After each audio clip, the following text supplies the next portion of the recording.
Les troupes de l'armée du sultan. Les janissaires sont les guerriers d'élite du sultanat.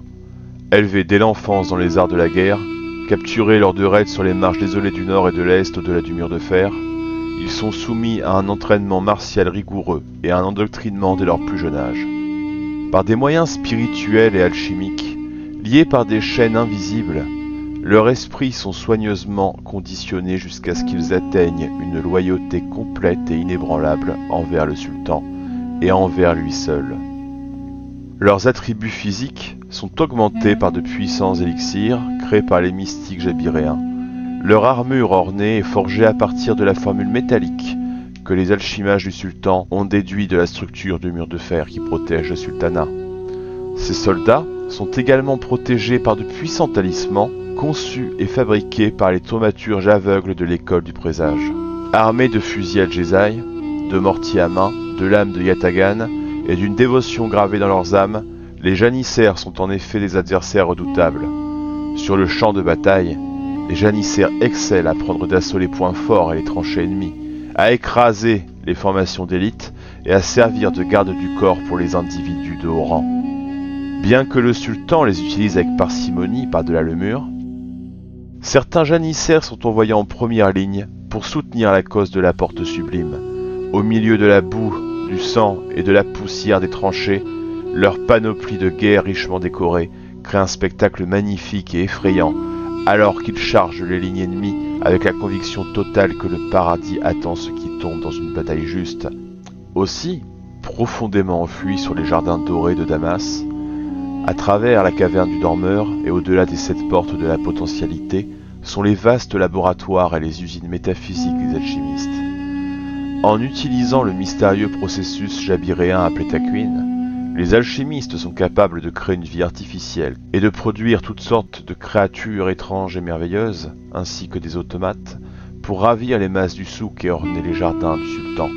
Plus profondément encore, dans les recoins les plus sombres et les plus secrets du complexe d'alchimie, au-delà des 7 portes cachées de l'actualité, se trouvent les sanctuaires où l'art et la science du Takwin sont perfectionnés, jusqu'à leur but le plus aigu et le plus mortel.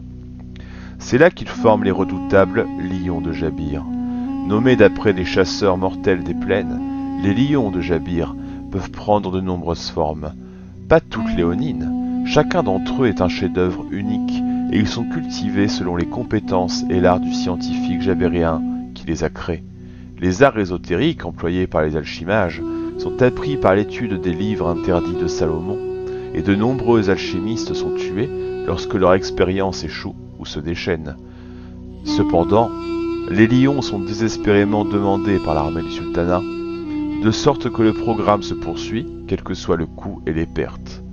La création des lions de Jabir est extrêmement difficile, et il y a une infinité de variables à prendre en compte. Pour cette raison, les lions sont souvent difformes d'une manière ou d'une autre, bien qu'ils soient toujours de magnifiques chasseurs à la guerre. Leurs malformations font souvent que leur existence est une douleur et une souffrance physique constante. Les cas les plus tragiques sont ceux des lions créés avec une intelligence semblable à celle des humains, qui sont alors en proie à une terreur existentielle lorsqu'ils réalisent l'horreur de leurs origines non naturelles et la souffrance de leurs conditions misérables. Dans la bataille, les lions de Jabir sont des menaces mortelles et sont utilisés comme une avant-garde de l'armée du sultanat. Le sultan lui-même dispose d'une meute de 77 énormes lions de Jabir qui le gardent jour et nuit et l'accompagnent sur le champ de bataille. La vitesse et la férocité des lions est presque inégalée, et certains ont même d'étranges pouvoirs accordés par leur naissance alchimique. Beaucoup ont des armures fusionnées avec la chair et façonnées à partir de métaux alchimiques, gravées de sceaux et d'écritures et richement embellies par les alchimistes pour cacher les défauts de leur création. Quant aux alchimistes, ce sont des mystiques et des artisans du champ de bataille, au service du grand sultan, formés à la connaissance cachée de la légendaire tablette smaragdine au sein de la maison de la sagesse. Le corps des alchimistes est ouvert à toutes et à tous, hommes ou femmes. Il recevra volontiers toute personne ayant la volonté et l'intellect jugés suffisants. Devenir alchimiste n'est pas une mince affaire. Ils subissent de nombreuses épreuves sur leur chemin vers la maîtrise. Tout d'abord, il y a les innombrables leçons des nouveaux initiés, l'étude du corpus jabiréen, la traduction des clés de Salomon et l'apprentissage de toutes les disciplines fondamentales à leur science primitive. Ce n'est qu'après 7 années d'études, sous les yeux attentifs et exigeants des hauts alchimages, qu'un aspirant est autorisé à tenter les 3 épreuves requises pour devenir un membre à part entière de l'ordre. La première épreuve consiste à créer une armure d'alchimiste qui protège contre les blessures. C'est un outil essentiel de leur métier, orné des sceaux de Salomon qui leur permet de plier les éléments de la création à leur volonté et les protège même des dispositifs de l'enfer. Ensuite, ils doivent créer un serviteur d'Acuin, une créature homoncule dotée d'une vie et d'un intellect artificiel. Si le candidat parvient à suivre la formule complexe, la créature émergera après 40 jours d'un dur labeur. Il servira d'outil de création vivant à l'alchimiste, car leurs mains ont une motricité fine, bien au-delà même de l'artisan le plus agile. Vaguement formé comme un petit être humain, il peut changer sa consistance, pour se transformer en une boue presque liquide, qui lui permettra de se faufiler dans les chambres alchimiques pour obéir aux ordres de son maître dans des températures extrêmes et dans le brouillard de vapeurs chimiques et toxiques. Beaucoup d'aspirants échouent, et leur création émerge alors de sa sphère céleste dorée, dans une monstruosité difforme, remplie de haine envers son créateur. Il s'enfuit alors dans le corps de l'alchimiste pour le consommer de l'intérieur, portant celui qui devait être son maître comme une peau. Le troisième et dernier test consiste en l'ouverture de leur troisième œil, la clé de l'illumination cosmique qui leur permet de voir les éléments constitutifs de la création et ainsi de s'assurer que les éléments qu'ils utilisent sont en parfait équilibre. Ceux qui échouent à ce test final s'en trouveront horriblement changés. Le troisième œil prend alors des proportions cauchemardesques et se fond avec leur père d'origine, rendant l'aspirant fou pendant les processus de sa déformation. Ils passent le reste de leur vie pitoyable à hurler aux horreurs invisibles qui leur sont maintenant révélées. Par pitié, les alchimistes qui échouent de cette manière sont souvent abattus, mais il y a des rumeurs comme quoi certains de ces échecs vivants seraient maintenus en vie pour des raisons inconnues. Un alchimiste qui a réussi les 3 épreuves devient alors un maître redoutable au pouvoir ésotérique, capable de contrôler le feu, la glace, le métal et les liquides, capable de créer des dispositifs mécaniques complexes et une vie artificielle, ainsi que des armes d'une puissance calamiteuse. En échange de sa liberté dans la pratique de ces arts, l'alchimiste sera entièrement dévoué au sultan. Entre autres serviteurs mystérieux et dévoués, le sultan pourra aussi compter sur ses assassins. Ils portent de nombreux noms, loup fantôme, couteau secret, vipère subtile, ou même celui de sa colère. Quel que soit le nom qu'on leur donne, les assassins du sultanat sèment la terreur dans le cœur des plus intrépides. Les assassins sont un ordre légendaire de guerriers mystiques, connus dans le monde entier pour leur art ésotérique et leur cruauté. Au sommet d'une montagne hostile, couvre la forteresse d'Onyx, Alamut, l'invincible. Derrière ces murs ombragés, de grands secrets sont cachés par les anciens mages. Certains disent que le fondateur de l'ordre des assassins, Rashid ad-Din Sinan, mieux connu sous le nom de vieil homme de la montagne, y tiendrait toujours sa cour. Une rumeur absurde, naturellement, puisque cela le ferait avoir près de 8 siècles, ce qui est impensable. Bien que la secte des assassins ismaélites soit considérée comme hérétique par beaucoup sur les terres du mur de fer, un pacte secret forgé entre le sultan et la montagne garantit que les bandes de guerriers des croyants incluent souvent l'un de ces tueurs suprêmes à leur service. Les assassins sont capables de plier l'espace et le temps en utilisant des rituels sacrés et de puissants hallucinogènes découverts par les mages de l'ordre. Grâce à ce pouvoir ésotérique, ils rôdent derrière les lignes ennemies, chassant leurs cibles avec une efficacité impitoyable. Ils pourraient même apparaître à 2 endroits à la fois, frapper un ennemi à une vitesse surprenante, puis voyager dans le temps jusqu'à un moment quelques battements de cœur auparavant, à l'abri de toute représaille. Ils le font au service de leur sultan, dont ils sont chargés de détruire les ennemis dans une forme de meurtre rituel. Pour mener à bien cette tâche, les assassins sont douloureusement modifiés par de nombreux onguents, produits chimiques et potions puissantes. Ils sont beaucoup plus grands qu'un homme normal et sont beaucoup plus rapides et forts. Bien qu'ils soient adeptes de toutes sortes d'armes, les assassins préfèrent les lames empoisonnées, forgées dans les profondeurs inconnues d'Alamut. Ces armes sont imprégnées du poisson suprême, le lait de Manat, également connu sous le nom de la coupe de la mort. Un simple contact de ces lames sur une chair garantit une mort certaine, car le corps de la victime devient noir et pourri de l'intérieur en l'espace de quelques secondes atroces. Dans les chambres octoniennes, profondément sous la surface, des générations de jeunes assassins sont élevés, où ils sont nourris d'un régime affreux, amer et riche en toxines étranges. De génération en génération, leur tolérance augmente jusqu'à ce que le sang de ces réceptacles vivants soit prélevé, puis fondu en un fer vénéneux. Le fer est alors forgé en lame maléfique et incurvé, puis des sorts mortels de meurtre sont superposés dans chaque pli du métal toxique. Enfin, les lames chauffées à blanc sont éteintes dans le venin de la progéniture pâle et non naturelle d'un basilic et d'une manticore. Ainsi, le sang de la première génération d'assassins vit encore aujourd'hui, devenant plus puissant à chaque génération.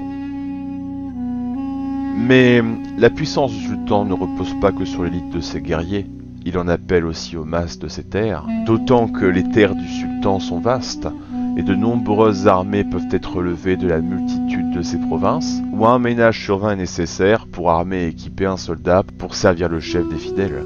La plupart de ces soldats sont connus sous le nom d'Azeb, ce qui signifie célibataire. Ils sont les seuls hommes dont la condition leur permet un engagement militaire, qu'ils servent dans l'infanterie légère ou bien sur mer, ainsi qu'à la protection de la grande muraille de fer contre les assauts des hérétiques. Lorsqu'une force d'élite est envoyée par-delà le mur, pour frapper l'ennemi ou rechercher des artefacts sacrés, les recruteurs du sultan font appel à des volontaires pour rejoindre les chefs de ces expéditions. Bien que les missions dans le No Man's Land soient dangereuses, il y a toujours beaucoup d'Azeb qui se manifestent. Il y a là de la gloire à gagner et de nombreuses occasions de s'enrichir. L'armement des Azeb varie beaucoup, car ils n'ont pas accès aux superbes armes, armures et merveilles alchimiques des troupes d'élite de la maison du sultan, telles que les janissaires et les cataphractes. La plupart portent des djezaïs avec une crosse incurvée distinctive. Ce sont des armes faites à la main, et par conséquent, leur construction varie considérablement. Les djezaïs sont des armes très personnelles, bien conçues, et leurs crosses incurvées distinctes sont finement décorées. Ces armes longues peuvent être chargées de toutes sortes de munitions. Qu'il s'agisse de balles grossières, de longs clous de fer, ou même d'éclats de la Grande Muraille. Cela rend les djezaïs très adaptables et moins dépendants en munitions. D'autres armes et équipements comprennent des poignards et des cimetères incurvés, des pistolets et des équipements de sapeurs. L'armure est rare, les Azeb étant souvent utilisés par leurs supérieurs comme des tirailleurs légers, qui harcèlent et immobilisent l'ennemi, tandis que les troupes plus lourdes se rapprochent pour tuer. Leurs supérieurs ne voyant donc pas de raison de gaspiller des armes et armures coûteuses pour des troupes sacrifiables. De nombreux Azeb rencontrent une fin terrible dans les guerres cruelles des tranchées, et d'autres reviennent brisés dans leur esprit et leur corps, mais il y a toujours de nouvelles recrues au sang chaud, prêtes à tout risquer pour le sultan, et une chance de tuer des partisans détestés de Shaitan, ainsi que de rentrer chez eux en tant que héros, avec des histoires fabuleuses et de l'or scintillant plein les poches. Les commandants de ces hommes, lors des expéditions par-delà la Grande Muraille de Fer, dans le No Man's Land, sont les Yushbashu. On attend de ces officiers de terrain qui dirigent depuis l'avant, et leur sélection se fait uniquement sur la base du mérite, sans tenir compte du prestige familial ou de la richesse. Beaucoup d'entre eux sont promus depuis le rang des corps des janissaires. Leur corps est amélioré par les arts alchimiques javiréens et leur esprit conditionné par les mystiques, ce qui leur permet d'affronter n'importe quel ennemi sans fléchir. L'inconvénient de l'endurcissement mental est leur mépris total pour la douleur et leur froide cruauté sur le champ de bataille. Les pertes, qu'elles soient les leurs ou celles de l'ennemi, ou bien même celles des civils, est purement utilitaire pour les Uzbashu. Car serait-il juste de n'envoyer que des hérétiques à Jahannam, tandis que les guerriers qui tombent dans la bataille se réveilleront dans le paradis? Sous les ordres d'un pacha ou d'un émir puissant, ou même du sultan en personne, la Yushbashu prend le commandement d'une escouade d'élite de guerriers pour accomplir cette tâche, comme celle de récupérer les artefacts sacrés perdus pendant la période catastrophique, où les hérétiques ont pris d'assaut le Levant. D'autres fois, on leur dit de trouver et d'éliminer des ennemis puissants, tels que les nobles hérétiques, qui étaient autrefois les sujets du sultan, mais qui ont tourné le dos à Allah au profit du Shaitan. Les Yushbashu sont équipés d'une superbe armure de fer météorique, des plus belles carabines dorées à l'argent et chargées de munitions alchimiques. Ils portent des épées Kilige, des héros du passé du sultanat, où les grandes actions d'autrefois sont inscrites avec une calligraphie dorée, fine et esquisse. S'ils servent bien la porte sublime, leur nom et leur gloire seront également gravés sur la lame pour inspirer les générations futures. Les plus forts portent les redoutables canons à main, qui font également office de hallebardes mortelles. S'ils sont des chasseurs émérites, ils portent les peaux de leurs plus grandes proies, telles que des chimères, qui ont le pouvoir d'offrir une protection contre le shaitan. Le succès apporte à l'Oujbashi la faveur du sultan, et avec elle l'honneur, un armement splendide en acier de Damas, des dinars d'or en abondance, et l'accès aux merveilleux appareils et créatures créés par les alchimistes jabiréens dans la maison de la sagesse. La chasse est une noble activité dans les rangs du corps des officiers, et les oiseaux de proie artificiels et les chiens automates sont également de puissantes armes de guerre et sont amenés au front pour aider leurs maîtres à la guerre. Enfin, s'il existe un dernier serviteur, merveilleux par la terreur et l'admiration qu'il suscite, il s'agit bien du taureau d'airain. Grâce à la protection offerte par le mur de fer, le sultanat a toujours maintenu l'excellence de l'artillerie. Cependant, les canons de siège et les mortiers lourds qui défendent les croyants sur les remparts sont beaucoup trop encombrants pour les petites forces expéditionnaires. C'est ainsi qu'en l'an 821 de l'Hégire, le sultan Bayezid III chargea une nouvelle créature de guerre d'agir comme une artillerie de campagne vivante. Pour accomplir ce décret, les savants jabiréens de la maison de l'artillerie royale ont travaillé pendant des siècles à perfectionner l'art divin du takwin. Dans leur laboratoire secret, ils ont réalisé d'innombrables expériences, apprenant au passage de nombreuses leçons précieuses et coûteuses. Ils ont conçu beaucoup de choses, mais aucune n'est plus intelligente ou plus ingénieuse que le taureau d'airain, appelé Boga par la soldatesque du sultanat. Le taureau d'airain est un être monstrueux, d'une puissance et d'une vitalité immense, capable de déchirer en deux même l'enfant bâtard d'un diable. Les armuriers du sultan équipent les taureaux d'une artillerie lourde que même les janissaires surhumains ne peuvent soulever, et encore moins utiliser dans une bataille, tels que des canons à flammes, des canons à voler, et des lames sacrées bénies par la parole du grand protecteur. Son puissant corps est enfermé dans une armure de bronze magnifiquement décorée d'écailles 3 fois durcies, recouverte de talismans de protection et de la grâce du Créateur. Sur les champs de bataille, au-delà du mur de fer, le taureau d'airain est un spectacle impressionnant et terrifiant. C'est un rempart ambulant, obstiné et intrépide, une tour et un bouclier, derrière lequel les guerriers du sultan se rallient. La puissance de leurs armes est telle que la terre elle-même tremble sous leur martèlement, perturbant l'avancée de l'ennemi, même s'il n'est pas encore parvenu à terrasser sa cible.